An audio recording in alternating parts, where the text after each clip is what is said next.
Sois le bienvenu. On se retrouve aujourd'hui pour une émission sur les chaînes de Markov. Voici la propriété qu'on va démontrer. On va choisir une suite de variables aléatoires xn, qui est une chaîne de Markov homogène, dont l'ensemble des états est l'ensemble des entiers naturels compris entre 1 et grand N, où grand N c'est un entier naturel non nul. Et on va aussi noter grand M, une matrice de coefficients MIJ, sa matrice de transition. On va dire alors que pour tout entier naturel n, on dispose de deux résultats. Le premier nous dit que la probabilité de passer d'un état i à un état j en n transitions, c'est MIJ de n, notation que j'introduis ici pour désigner le coefficient situé à la ième ligne et à la jème colonne de la matrice m puissance n. On va faire un exemple simple tout de suite, en disant par exemple que, avec ces notations-là, MIJ de 1, c'est le coefficient à la ième ligne et jème colonne de m puissance 1, c'est-à-dire de m, et c'est donc MIJ, avec les notations qu'on a introduites juste au-dessus. Le deuxième résultat, c'est que la distribution après n transitions est représentée par la matrice ligne π0 m puissance n, où π0, c'est la matrice ligne qui correspond à l'état initial. Avant de rentrer plus en détail dans les éléments qui constituent cette propriété, et de rentrer aussi dans la démonstration, on peut réaliser d'ores et déjà une petite observation.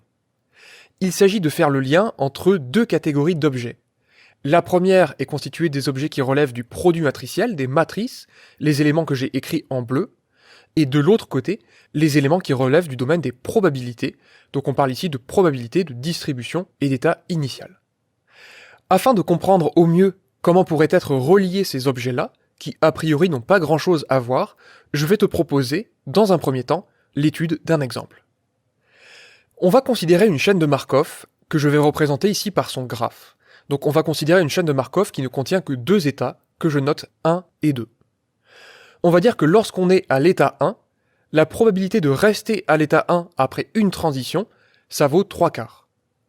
On va remplir en même temps la matrice de transition de cette chaîne de Markov en remplissant à la première ligne et la première colonne 3/4. On va dire aussi que la probabilité de passer de l'état 1 à l'état 2 en une transition, ça vaut 1/4.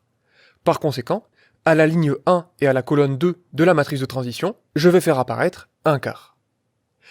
On peut vérifier ici déjà quelque chose. Dans la théorie des chaînes de Markov, avec la façon dont les objets ont été construits, tout fonctionne en termes de matrice ligne.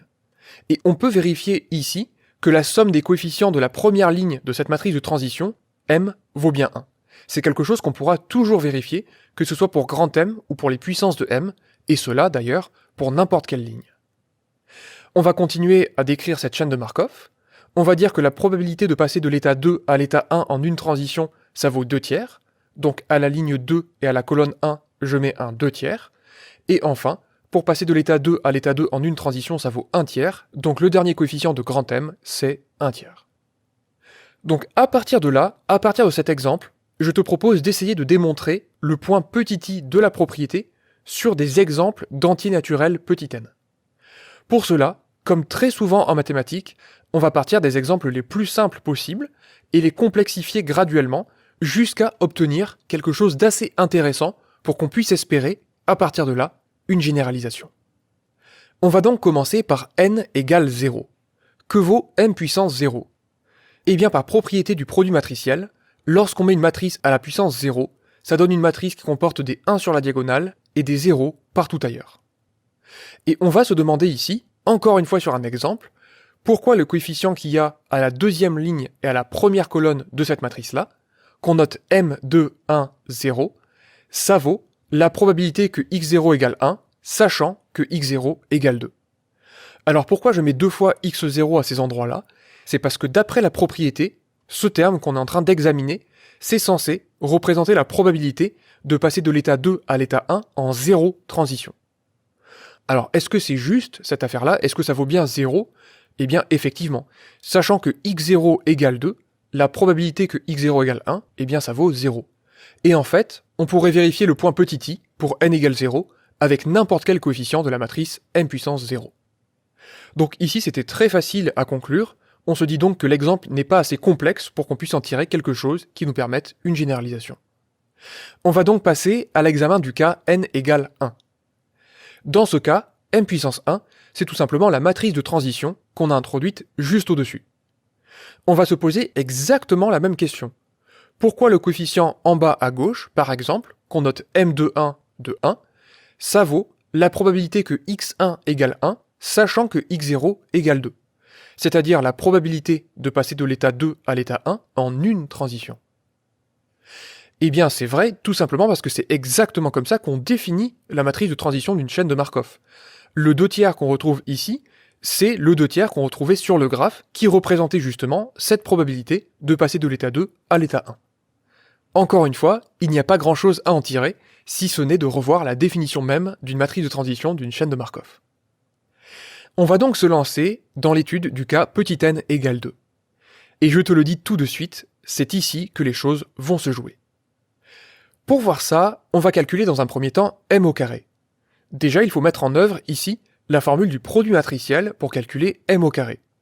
Donc si tu calcules m au carré, tu vas faire m fois m, et tu vas remplir la matrice comme suit. Donc j'ai représenté les termes en vert, ce sont les termes de la première matrice M que tu auras à gauche du symbole multiplication, et les termes en jaune seront les termes de la deuxième matrice M que tu auras à droite du symbole multiplication. À présent, il s'agit de simplifier un peu cette expression, et c'est donc dans la joie qu'on va trouver la matrice 35 48e, 13 48e, 13 18e et 5 18e. À nouveau, une façon de vérifier du moins qu'il n'y a pas d'absurdité criante dans ce calcul-là, c'est déjà de vérifier que tous les termes sont positifs. Pour trouver un terme négatif, il aurait vraiment fallu le faire exprès, mais surtout de vérifier que la somme des termes de chaque ligne vaut bien 1. À nouveau, comme tout à l'heure, on se pose la même question. Pourquoi le terme qui apparaît en bas à gauche de cette matrice, à la deuxième ligne et à la première colonne, c'est-à-dire m21 de 2, ça vaut la probabilité de passer de l'état 2 à l'état 1 en deux transitions. Donc pourquoi ça vaut 13 18e? Et là, cette fois, c'est une vraie question. Pour cela, je te propose dans un premier temps de revenir sur le terme en bleu. Comment a-t-on obtenu 13 18e? Eh bien, par chance, ça apparaît encore au tableau. Ce 13 18e, il a été conçu à partir des termes 2/3 et 1/3 de la première matrice M, qui sont donc les termes de la deuxième ligne de la matrice M, et des termes 3/4 et 2/3, qui sont les termes qui apparaissent sur la première colonne de la matrice M. Mais comment relier cela à la notion de probabilité? Eh bien tout simplement, on va se souvenir que lorsqu'on a rempli la matrice de transition, on avait mis à l'intérieur des probabilités conditionnelles. Et c'est exactement ce qu'on va écrire ici. On va dire que par définition de M comme une matrice de transition, le coefficient qui apparaît à la deuxième ligne et la première colonne de M carré, c'est cette expression-là. Donc j'ai remplacé 2/3, 3/4, 1/3 et 2/3 par leurs expressions littérales qui apparaissent lorsqu'on remplit la matrice de transition. On se repose encore la question, est-ce qu'on aboutit directement sur le terme en rouge à droite du tableau? Eh ben pas tellement. Parce que déjà, ce qui apparaît en rouge à droite du tableau, c'est la variable aléatoire x2. Et ici, à gauche du tableau, je ne dispose que de x0 et x1. Donc il faudrait que je trouve un moyen pour faire apparaître x2. Et heureusement, je dispose d'un moyen. Je peux faire comme ceci. Donc ça correspond à décaler les indices dans les probabilités qui apparaissent à droite de chaque produit. Alors à nouveau une question, c'est pourquoi aurait-on le droit de réaliser cette manipulation? Et c'est ici qu'on voit apparaître l'utilisation d'une des hypothèses de la propriété. On a considéré que la chaîne de Markov était homogène, en ce sens que la probabilité que xk plus 1 égale j, sachant que xk égale i, ne dépend pas de k. Et c'est ce qui justifie d'ailleurs le fait qu'on ait dessiné un graphe pour représenter la chaîne de Markov, où les arêtes sont à chaque fois pondérées par un nombre qui ne dépend pas de n. C'est toujours le même. Donc finalement, en regardant à nouveau en bas à gauche du tableau, par exemple sur cette première probabilité conditionnelle, qu'on regarde en haut ou en bas, c'est toujours la probabilité de passer de l'état 1 à l'état 1 en une transition. On pourrait faire intervenir x0 et x1, comme x1 et x2, ou comme x100 et x101. De toute façon, cette probabilité vaudrait toujours 3/4. Donc on va écrire cela puisque la chaîne de Markov est supposée homogène. Donc c'est ici une première satisfaction, on a réussi à faire apparaître la variable aléatoire x2. Maintenant, la question c'est, reconnaît-on une formule du cours à cet endroit? Eh bien, pas tellement. Mais à défaut, en observant les événements qui interviennent, que ce soit à l'intérieur des probabilités ou dans les événements qui les conditionnent, on peut avoir une petite idée. Je me dis que finalement, dans le calcul qu'on fait, on part de x0 égale 2, ensuite que pour x1, il y a deux possibilités, 1 et 2, et ensuite, je sais qu'en théorie, pour x2, il y a aussi deux possibilités, l'état 1 et l'état 2. Et ce qui a l'air de nous intéresser ici, dans le calcul qu'on fait en bas à gauche, ce sont ces deux branches-là, qui consistent à passer de l'état 2 à l'état 1, puis à rester à l'état 1, ou alors de rester à l'état 2, puis de passer à l'état 1. Donc la disjonction de cas qu'on réalise, en réalité, c'est ni sur x0 ni sur x2, c'est sur x1. Qu'a été la valeur de x1 ? Et lorsqu'on parle en logique d'une disjonction de cas, on introduit en probabilité un système complet d'événements. Et ce système complet d'événements, c'est celui qu'on voit sur le petit dessin qu'on a fait, c'est l'ensemble constitué des événements x1 égale 1 et x1 égale 2. Donc maintenant, on va prendre le problème dans l'autre sens. On a assez travaillé sur le produit matriciel, on va partir de la probabilité sur laquelle on souhaite aboutir, et on va essayer de revenir au coefficient de la matrice m carré qu'on calculait à gauche du tableau. Cette probabilité, je vais l'exprimer comme suit. Je vais dire que l'événement qu'il y a à l'intérieur, x2 égale 1, eh bien c'est soit x1 égale 1 et x2 égale 1, ou alors x1 égale 2 et x2 égale 1. Et d'ailleurs, comme on utilise ici un système complet d'événements, cette union, c'est une union disjointe, c'est-à-dire que les événements qui apparaissent de part et d'autre sont des événements incompatibles. Par conséquent, la probabilité de cette union d'événements, ça vaut la somme des probabilités de chacun de ces événements. Donc ici, c'est un premier exercice que tu pourrais vouloir réaliser tout seul, puisque cette formule-là, P de A union B est égal à P de A plus P de B si A et B sont incompatibles, tu en disposes dans ton cours. Saurais-tu démontrer qu'on pourrait aussi obtenir cette formule en conditionnant la probabilité par un troisième événement de probabilité non nulle, C. Si tu as du mal, tu trouveras quelques indices dans la description. Par ailleurs, ici, j'aimerais à nouveau utiliser une des formules qui n'est pas forcément au programme explicitement.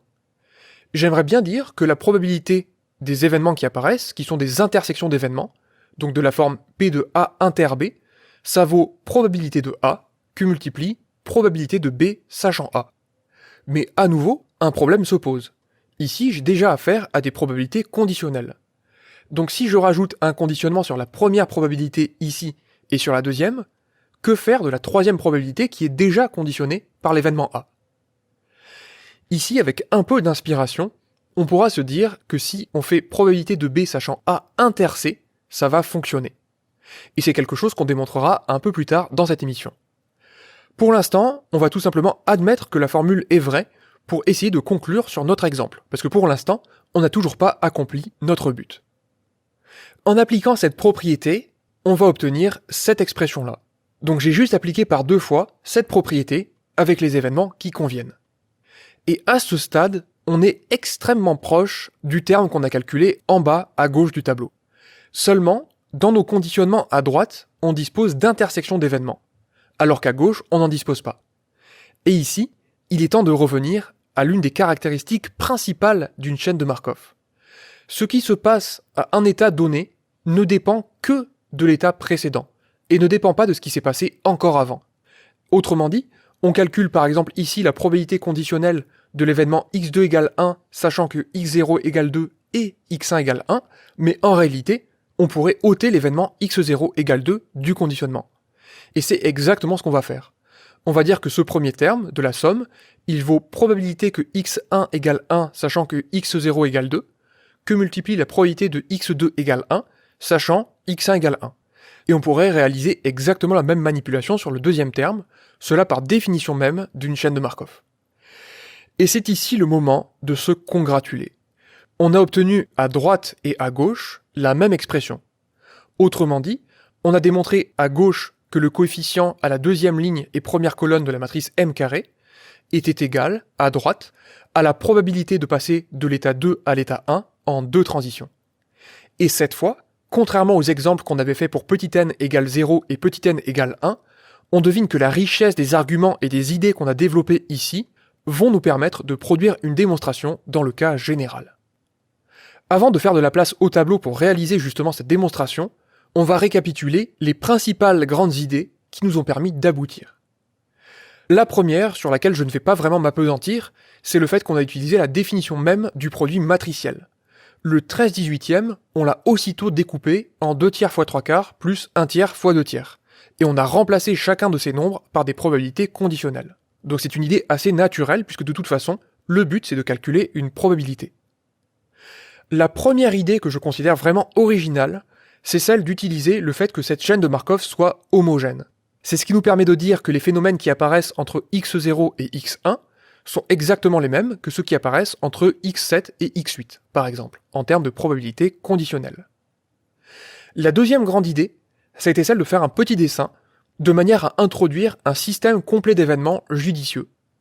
Pour examiner une probabilité qui concernait essentiellement x2, on a distingué ce qu'il se passait à l'étape d'avant, c'est-à-dire pour la variable aléatoire x1. Et c'est quelque chose qu'on va retrouver dans la démonstration. La troisième idée, c'est cette propriété que j'ai dessinée par une petite note de musique qui nous permet de calculer la probabilité d'une intersection d'événements, mais avec une probabilité conditionnelle. Cette propriété, justement, on va la démontrer dans quelques instants. Et enfin, la quatrième idée, c'est que pour faire disparaître certains événements des conditionnements qui apparaissent, on utilise la définition même d'une chaîne de Markov. Ce qu'il se passe pour x3 ne va dépendre essentiellement que de ce qui s'est passé pour x2 et ne va pas dépendre de ce qu'il s'est passé encore avant. À présent, on va se faire un peu de place et lister les 4 grandes idées qu'on a évoquées il y a quelques instants. La première idée, c'est de dire qu'on a une chaîne de Markov qui est homogène. La deuxième, c'est d'introduire un système complet d'événements. La troisième, c'est d'utiliser la propriété sur la probabilité conditionnelle d'une intersection d'événements. Et enfin, la quatrième, c'est celle d'utiliser la définition même d'une chaîne de Markov. En guise d'interlude, entre cet exemple assez charnu et la démonstration qui va l'être tout autant, je te propose de démontrer la propriété qu'on a désignée par une petite note de musique. On va prendre A, B et C, 3 événements tels que la probabilité de A inter B soit non nulle, et on va dire qu'alors, la probabilité de B inter C sachant A, ça vaut la probabilité de B sachant A, que multiplie la probabilité de C sachant A inter B. Alors brièvement, je vais mentionner ici que si on suppose que la probabilité de A inter B est non nulle, c'est de manière à pouvoir écrire sereinement cette probabilité-là, puisque par définition même d'une probabilité conditionnelle, on va diviser par cette probabilité. Donc en bref, ça va nous éviter de diviser par 0. Et comme cette hypothèse implique aussi, petit exercice, que la probabilité de l'événement A est non nulle, ça nous permet d'écrire de même, sans trembler, ces 2 autres probabilités.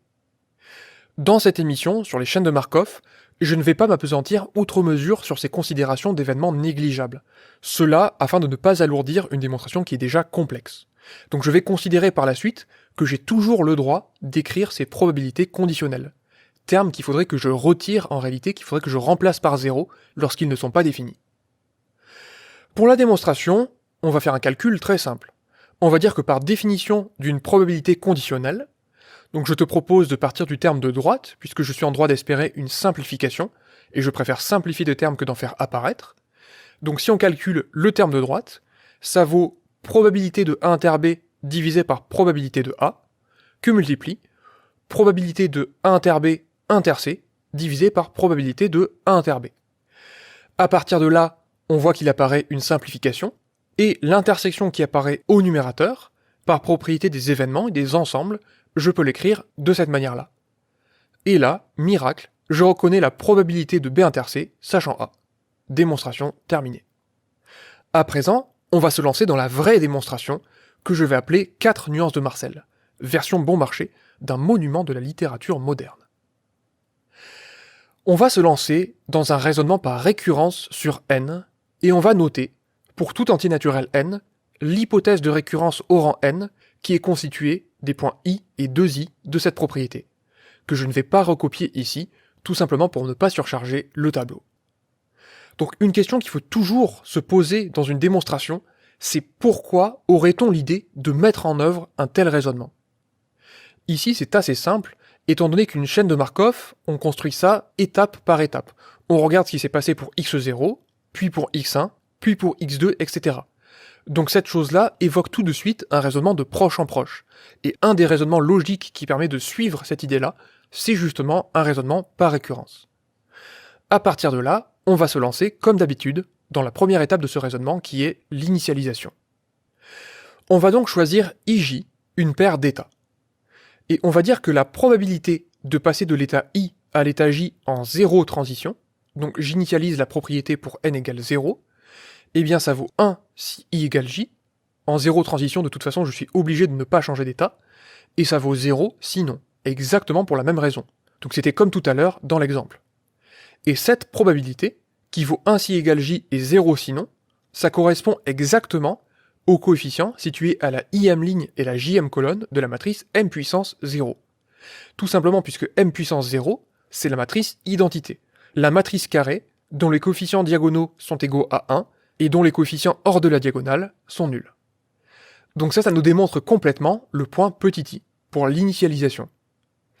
De la même manière, on va pouvoir démontrer aisément le point 2i. On va dire que par définition même de l'état initial, qu'est-ce que c'est l'état initial? C'est la matrice ligne, probabilité de x0 égale 1, probabilité de x0 égale 2, et ainsi de suite, jusqu'à probabilité de x0 égale n. Donc autrement dit, c'est une représentation matricielle de la loi de la variable aléatoire x0. Pourquoi la propriété est vraie? Eh bien tout simplement, on va dire que comme pi0 fois m puissance 0, ça vaut pi0 fois la matrice identité, ça vaut donc pi0, eh bien la distribution après 0 transition, c'est bel et bien représenté par la matrice ligne pi0 m puissance 0, par définition même de l'état initial, en réalité. Et donc ça nous permet d'établir ici l'initialisation de ce raisonnement par récurrence. On va donc se faire de la place, à nouveau, et se lancer dans le cœur de la démonstration, qui est l'hérédité. Comme d'habitude, on va commencer comme suit. On va écrire soit n un entier naturel, tel que l'hypothèse de récurrence au rang n est vraie. On va commencer à démontrer petit i, à présent. On va choisir ij, une paire d'états. Et la première chose qu'on va introduire, c'est la famille des événements xn égale k, en disant qu'ils constituent un système complet d'événements. Donc ça nous permet ici, d'emblée, d'utiliser l'une des 4 grandes idées qu'on avait répertoriées tout à l'heure. En effet, puisqu'on cherche à démontrer l'hypothèse de récurrence au rang n plus 1, il va nous falloir démontrer des choses sur la variable aléatoire xn plus 1. Donc ce qui nous intéresse, c'est ce qu'il se sera passé à l'étape juste avant. Autrement dit, de distinguer tous les états possibles pour xn. À partir de là, on va essayer de calculer la probabilité de passer de l'état i à l'état j en n plus 1 transition, que j'écris comme ceci. Et notre but, qu'on va marquer aussi de ce côté-là, c'est de démontrer que cette quantité est égale au coefficient situé à la im ligne et à la jm colonne de la matrice m puissance n plus 1. Donc comment fait-on? Eh bien on va dire que cette probabilité-là, elle vaut la probabilité de l'union pour k égale 1 à grand N des xn égale k inter xn plus 1 égale j. Cette union d'événements ici, c'est ce qui correspond exactement à la disjonction de tous les cas possibles, de toutes les valeurs possibles pour la variable aléatoire xn. Mais puisqu'on parle de disjonction de cas, de système complet d'événements, cette union-là, c'est une union disjointe. Autrement dit, les événements sont incompatibles. Par conséquent, cette probabilité, on va l'écrire comme la somme de ces probabilités conditionnelles. Maintenant, on se souvient, comme tout à l'heure dans l'exemple, qu'il s'agit de calculer la probabilité d'une intersection d'événements. Et donc on disposait d'une formule qu'on avait inventée tout à l'heure, mais que maintenant on a démontrée, on va dire que ça vaut cette expression-là. Et ici, on utilise à grand N reprises la propriété probabilité de B inter C sachant A, ça vaut probabilité de B sachant A que multiplie probabilité de C sachant A inter B. Donc on a utilisé ici la deuxième idée en bleu. À partir de là, on va essayer de se ramener un peu à des termes qui apparaissent dans certaines matrices. Il s'agit de faire apparaître, en l'occurrence, la matrice de transition de cette chaîne de Markov. Ce qu'il se passe, c'est que la première probabilité conditionnelle qu'on voit apparaître dans cette somme peut s'interpréter comme le coefficient à la im ligne et km colonne de la matrice grand M puissance n. Cela par hypothèse de récurrence au rang n. Et par ailleurs, la deuxième probabilité conditionnelle, eh bien comme tout à l'heure, on va se dire que ce qu'il se passe pour la variable aléatoire xn plus 1 ne dépend que de ce qu'il s'est passé pour la variable aléatoire xn. Et donc que dans le conditionnement, on peut faire disparaître l'événement x0 égale i. Et cela, on le justifie par définition même d'une chaîne de Markov. Ce qui nous permet ici d'utiliser une des idées qu'on avait répertoriées tout à l'heure. Justement, il ne reste plus qu'une seule idée à utiliser, le fait que la chaîne de Markov est supposée homogène. Et justement, on va pouvoir l'utiliser tout de suite, en disant que cette somme, ça vaut la somme des MIK de n, que multiplie la probabilité de x1 égale j, sachant x0 égale k.